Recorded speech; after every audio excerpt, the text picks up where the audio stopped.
There's a clear concern among users regarding tail rotor control, with multiple questions about what to do in various scenarios, indicating a need for more guidance on emergency procedures and handling malfunctions. This is from our clone, from our day in review. We get a report each day, and also the mention of a stuck right rotor pedal highlights a specific mechanical issue that users are worried about, pointing to a need for troubleshooting tips or best practices in dealing with pedal-related problems.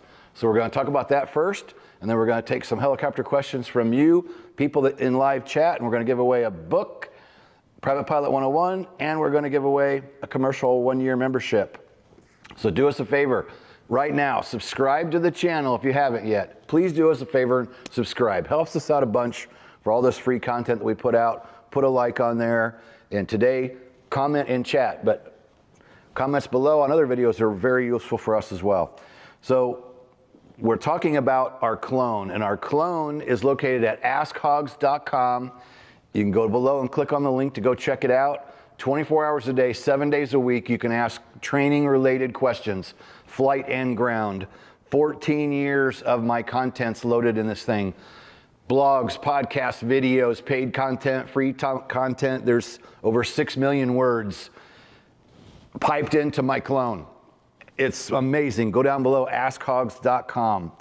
And Santa 40 is our code for a Christmas special on now until New Year's Day.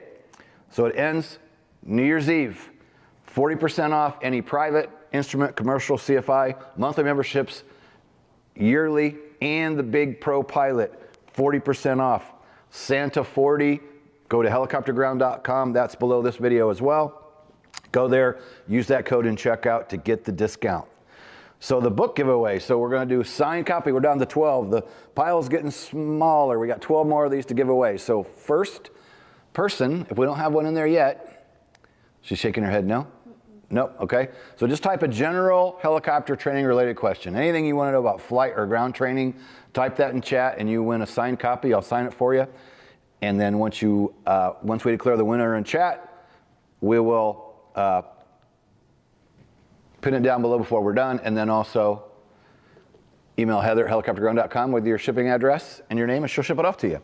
So back to the questions coming into the clone. The clone is free to everyone, and the clone is also inside of our Hog site on every video, every page, so you can be in viewing videos, and you can always ask the clone a question while you're at it, so you can get an immediate answer, and it does really, really well. So knowing this is a great topic because this is something that our examiner has been telling me for 10 years, the same story.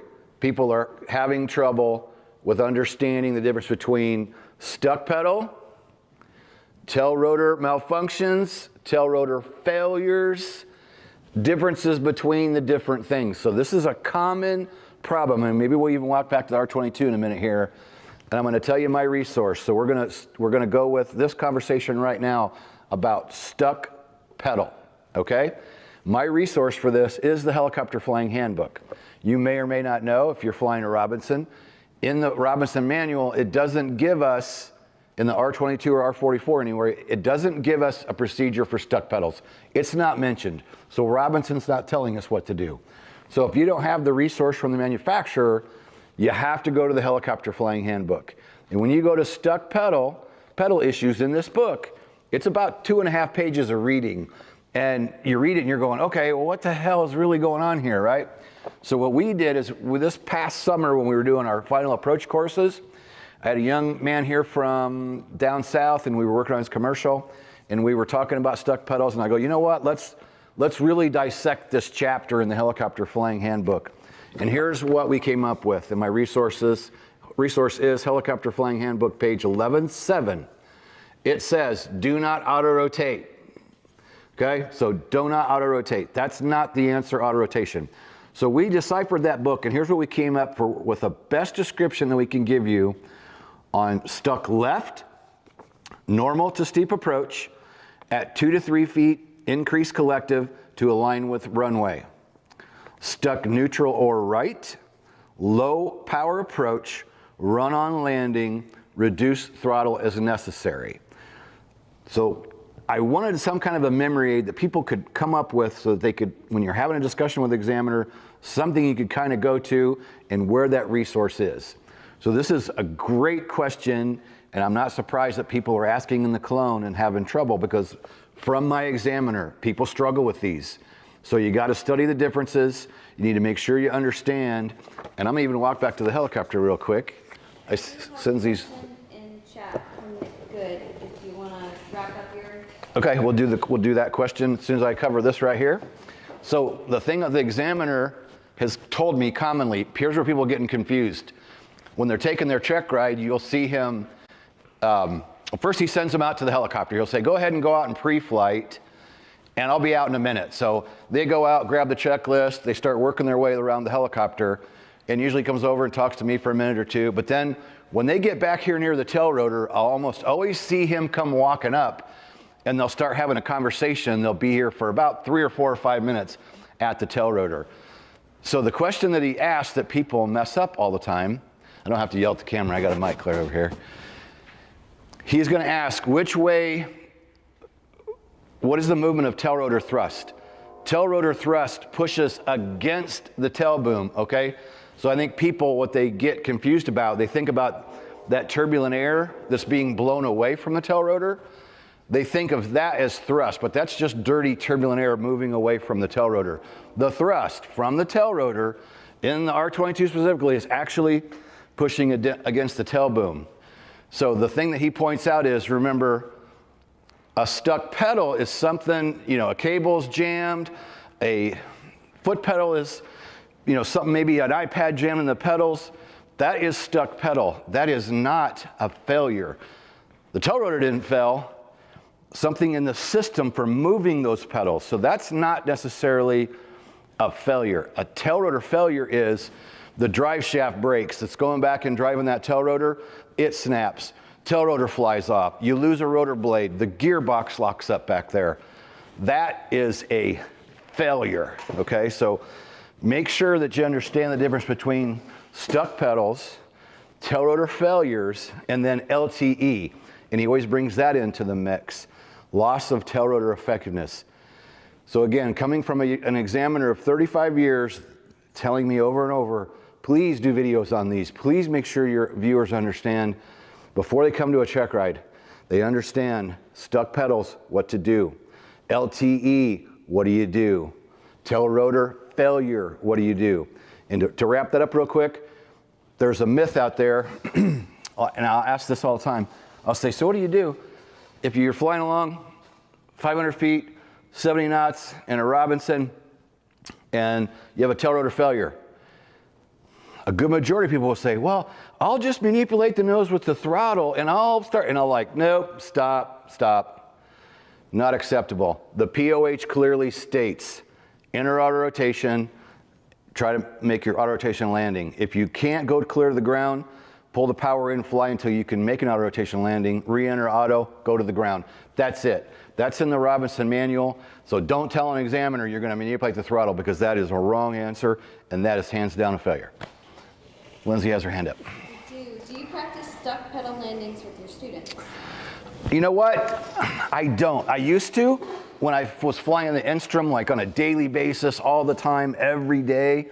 I would mess around with stuck pedals. And recently, I haven't done that. And we've even talked about that. Like, I've thought, you know, we should probably start doing a little bit of that. It wasn't in the PTS. It's not in the ACS. The examiner's going to ask questions about those, but we don't test you on that in the aircraft. So we've kind of, you know, over the years, I've just kind of let that slide and not actually done that in the helicopter, but I feel like we should. And so I'm glad you brought that question up, because I plan to, when we get to making videos again here soon, I'd like to freshen my skills up on that and do some videos on that. And here's what I can tell you from a real world standpoint. Know what the book says, but those tail rotor stuck pedals, the ones I have done over the years, because I have done them, I've done them in EMS. We were tested on that every year.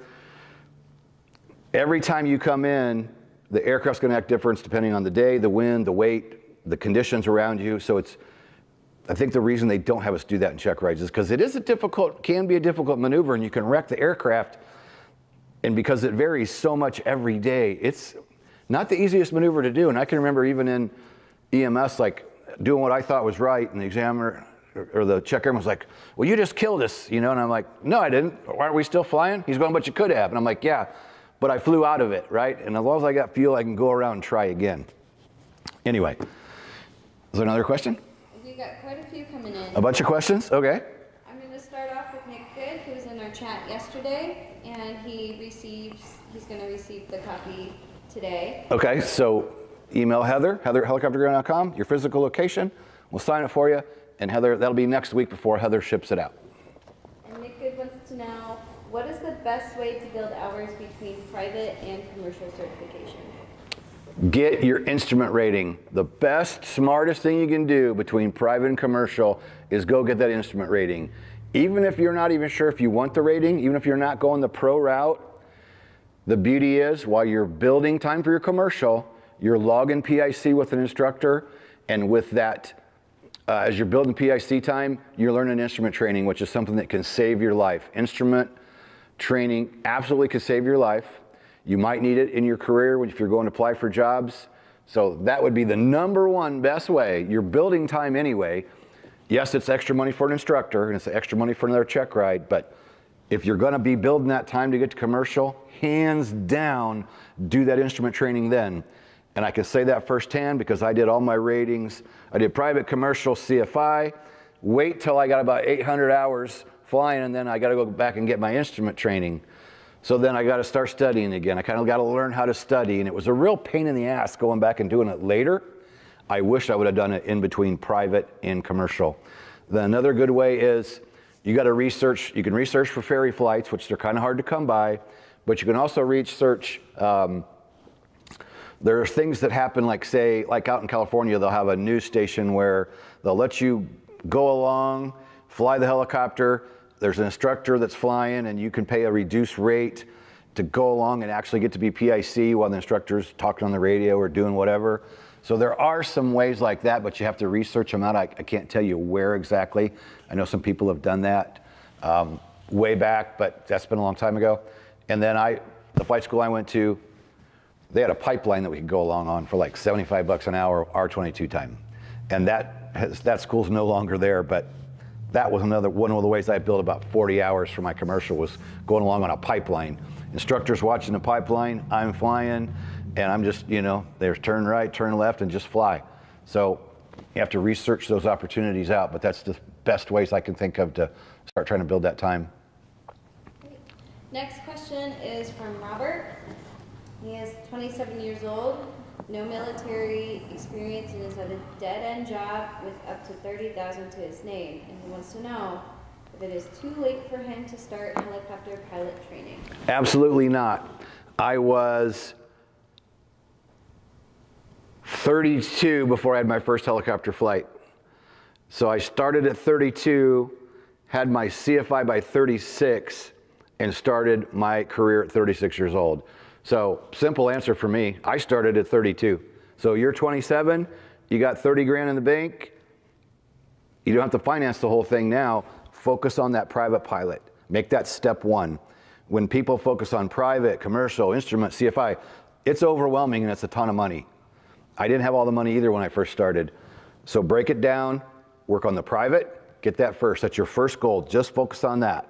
And then as you move forward, you work, you save, you sell stuff, you do a second job, you find a rich uncle, you scrunch and save and do what you got to do to find the money to keep moving forward. So the answer, you're absolutely not too old at 27. Absolutely not. Next. Well, this kind of tacks on this. I'm going to jump ahead into chat because Mr. Vinyl over here from Italy, welcome. Nice, all the way from Italy. I love it. Yes, he tacked on to it asking if 43 is too old to start with commercial. I'd say no either. This is the beauty of hogs. Back here behind me on that black wall, if you're new to us, this is the Hogs Wall of Fame.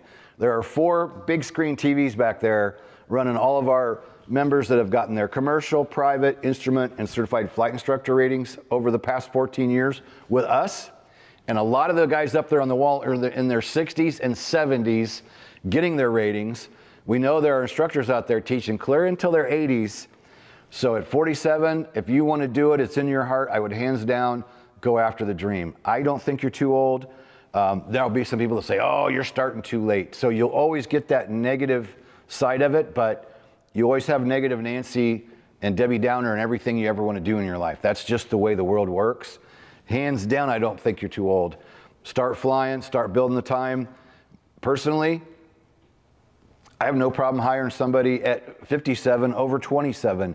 If they have the qualifications that I need to fly the helicopter, or I don't care if they're 67. Me personally, I don't think it's too late. Not at all. If you want to do it, I think you should go for it.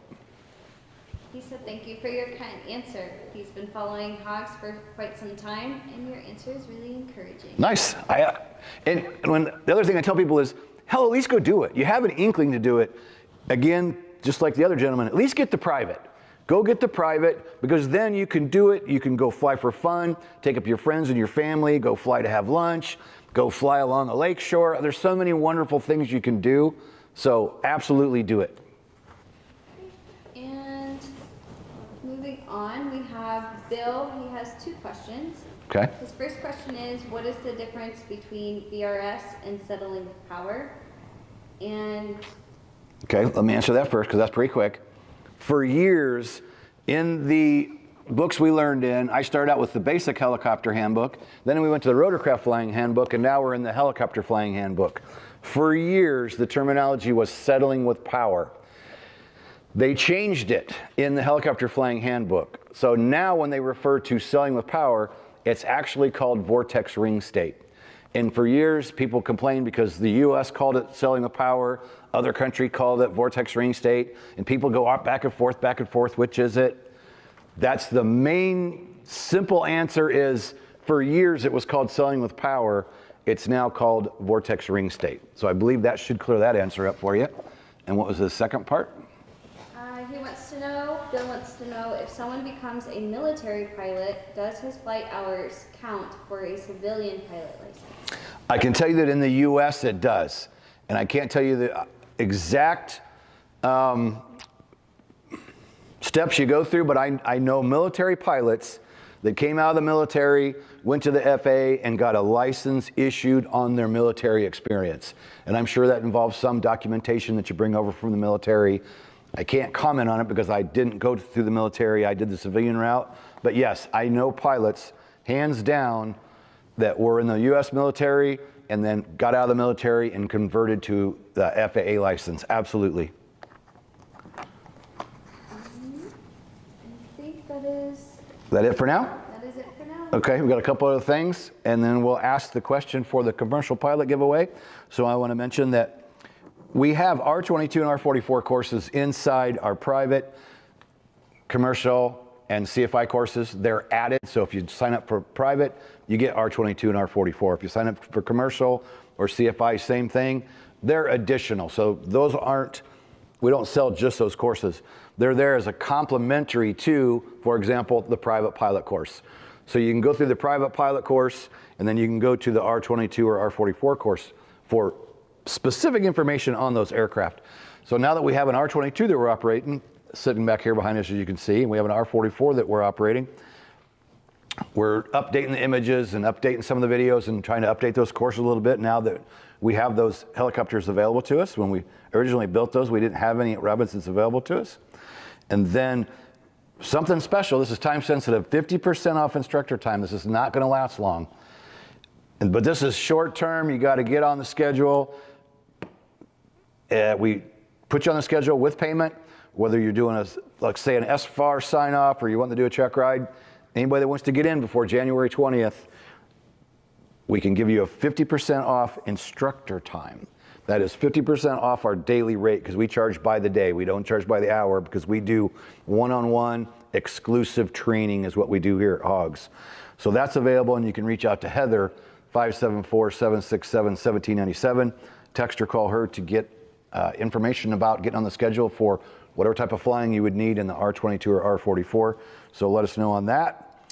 Then there's still time for a mountain course, but you got to act fast. The R44 that we have is currently in Las Vegas, and it's with Taz Crispin, one of our online instructors, personal friend of mine of, say, last 8 or 9 years. Taz is currently flying it in Vegas, but it's going to be moving back the end of January. We're bringing it back to Indiana. So if you want to get into a mountain course, I was out there flying with Taz in the mountains, and it's amazing. It's absolutely crazy. So if you'd like to get in on a mountain course, we can get you hooked up. So again, text or call 574-767-1797. And one other thing, passive income. We have an affiliate program. We're going to put a link down below. Anybody can sign up, become an affiliate, and this is geared mainly for instructors and flight schools. You earn 50% of any, let's say, a membership offer. Let's say the monthly's $97 a month. You get someone to sign up for our membership through your link, you get 50% of that. Or a yearly might be $697, you get half of that. ProPilot's $2,800, you'll get $1,400. If you get someone to sign up through your affiliate link, so you can go down below and you can sign up for that, and you'll be able to take your own link and share that on your social media, through email, however you want to share it. So for instructors who usually don't have much money, you're driving a piece of shit, you got nothing in the bank, you're eating animal crackers and frickin' ramen noodles, here is a great way to receive passive income by getting your students to sign up for hogs. Flight schools as well. You could supplement your flight school income, because maybe you don't have enough time to get all the ground covered with your members or your students. Sign them up through hogs with an affiliate link and earn passive income. All right. So real quick. Oh, question? All right. Quite a few. Okay. This is going back up to LP. I accidentally missed his question earlier. He Okay. wants to know if our 22 can be used for instrument training. The one that we have here, no. Unfortunately, it's just a VFR ship. Okay. I wish I could say yes, but the answer is no. And going back to Mr. Vinyl again. He wanted to ask if the Cabri G2 is better for a commercial rating, or would he be best to go with the 22? That's really your choice. I like all of the aircraft. R-22, R-44, Schweitzer, Enstrom, Cabri. I've got time in all of them. I've taught in all of them. Either one is a good choice for your training. What you might look at is, are you going to do the CFI route, and are you going to go look for a CFI job later? Because if you do, that's always the big question. If you want to go get a job in R-22, how much R-22 time do you have? How much Robinson time do you have? Do you have the 200 hours for the SPAR sign-off? So the biggest thing I think should be, if you're going pro route where you're going to be a CFI, I'd lean towards the aircraft that you want to try to fly once you become a CFI. If that's not the case, you could really fly either, because the time is the time. It's still helicopter time. They're both great aircraft. We had an interview with Tim Tucker at one of the heli expos, and we asked him with Robinson Helicopter, we said, which do you think's the best helicopter to fly? And he said, you know what? I don't think it matters. I think what matters is you have proper maintenance done on the aircraft, you're getting good quality instruction.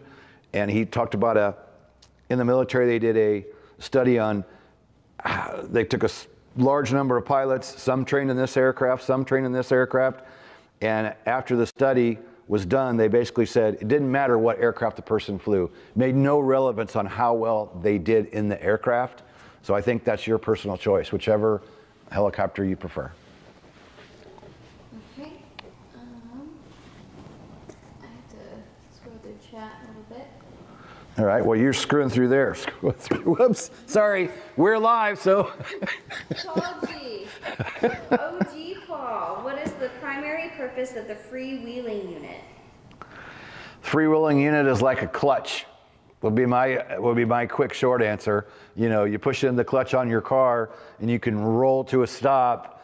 Basically, the freewheeling unit allows on the helicopter so the blades can keep spinning when the engine quits and becomes disengaged. You got to have a way for the engine to become disconnected from the rotor system. Otherwise, the engine would draw the rotor system down and you'd fall out of the sky and most likely kill yourself. So you have to have a way for the aircraft to disengage engine from transmission. Okay. Mr. Vinyl, very chatty today. I love Nice. the questions. This is going back to our mountain course training, and he wants to know how that works. The way that works is Taz Chrisman has been flying in the Las Vegas area for 13 years. He's a retired Air Force Lieutenant Colonel. He's flown every aircraft under the freaking sun and is a nice guy and a very low-keyed, everyday individual. He could have a big chip on his shoulder, but he doesn't. He's been flying out there, and so we just have this immersive course, and I believe we have it set up for 3 hours, which you could always add to it, but it's an immersive course. It's for like 2 days, and Taz has his own curriculum he's put together for you, and I can tell you that he takes you out, and you land on pinnacles, and you land on mountaintops, and you learn about the wind, and you go land in ravines, and learn all about flying in and out of the mountains, and specifically high altitude operations. And surprisingly enough, I'm a flatlander. I've been flying here my whole entire career. So when I went out there to Las Vegas, I thought, oh, it's higher density altitude, no big deal. I can handle it. I've been teaching this theory in books forever. Well, I was surprised when first time we went into this pinnacle, and I think it was around 3,200 feet, and we come in and it was a warm day and we had a lot of fuel on, we had 4 passengers, and I was surprised at how much power we pulled coming in and how much power it took to get out of there. And it took some special care and technique to get flying and get off that pinnacle safely. And it made me realize that it makes a big difference from flying at about 800 feet above sea level where we are, just to go somewhere with say 3,000 feet elevation on a hot day. It's amazing. So you'll learn a ton about mountain flying, high gross weight, high density altitude flying. It's super, super eye-opening. Okay. This is coming more as she was asking chat. This is coming from Miss Randy Cook. She is located in Elkhart. Nice. And she wants to know, typically, why are the rates higher in the R44 than 22?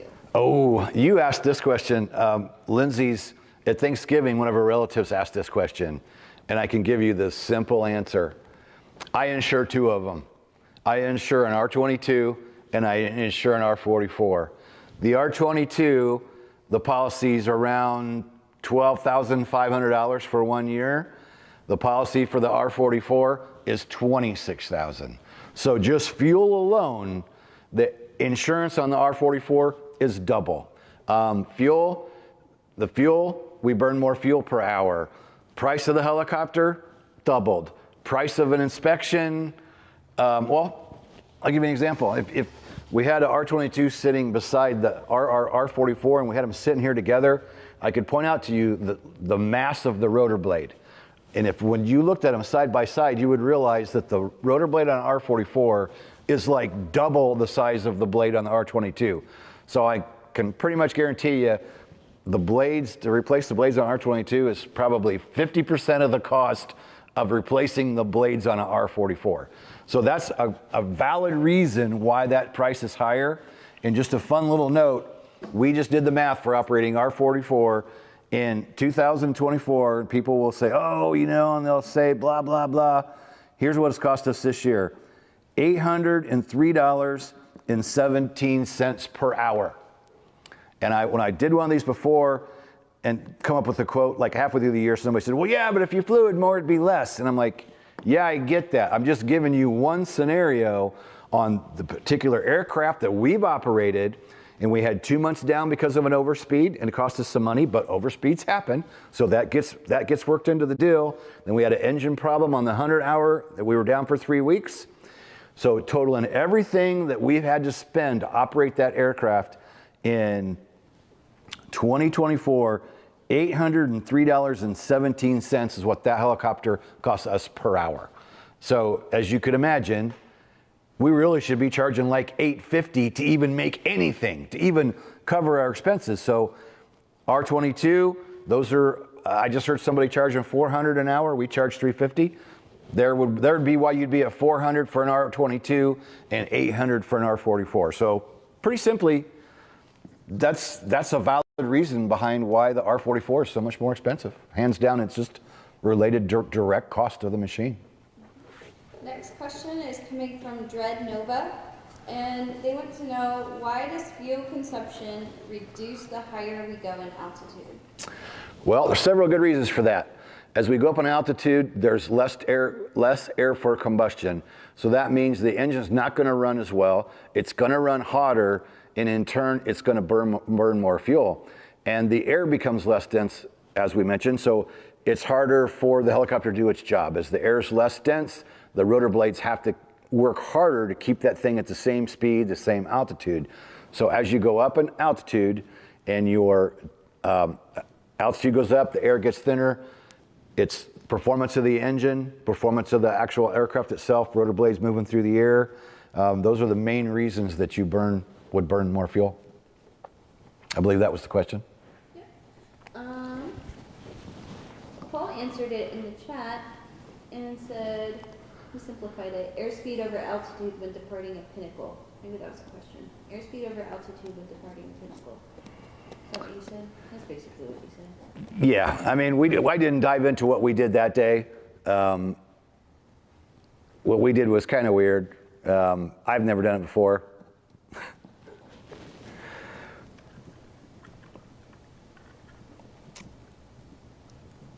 He kind of did a, I don't know how to put this. I wanted to do the slow, get moving, and just try to build airspeed kind of thing.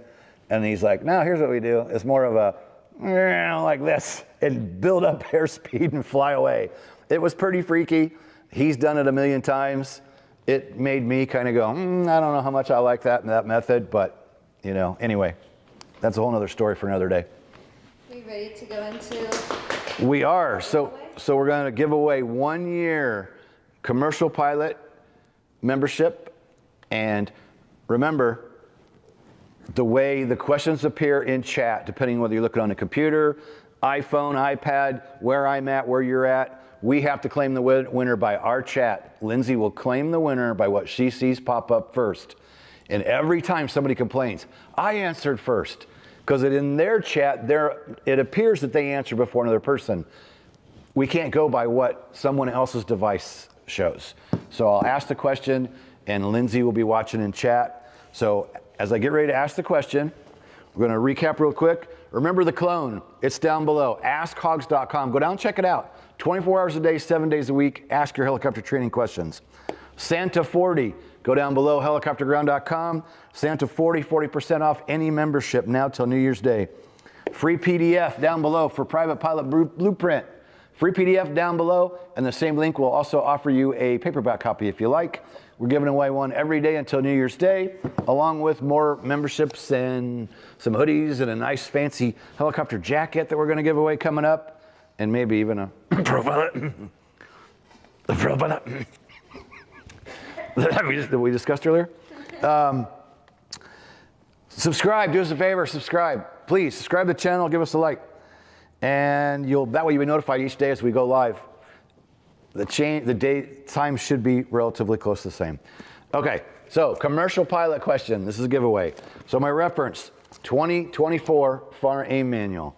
Lindsay knows what the answer is, so she's gonna claim it as she sees it, as it comes up in chat.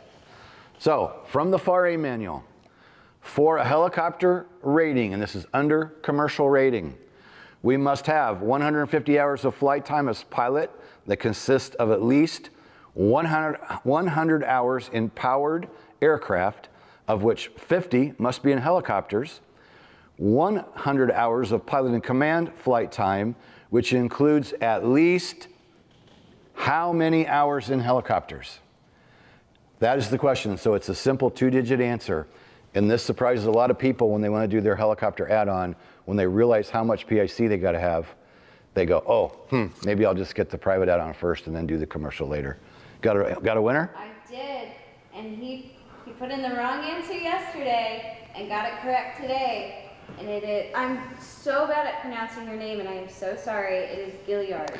See, he came back. I saw his comment yesterday. He was all frustrated. I'm not coming to live anymore. I always lose.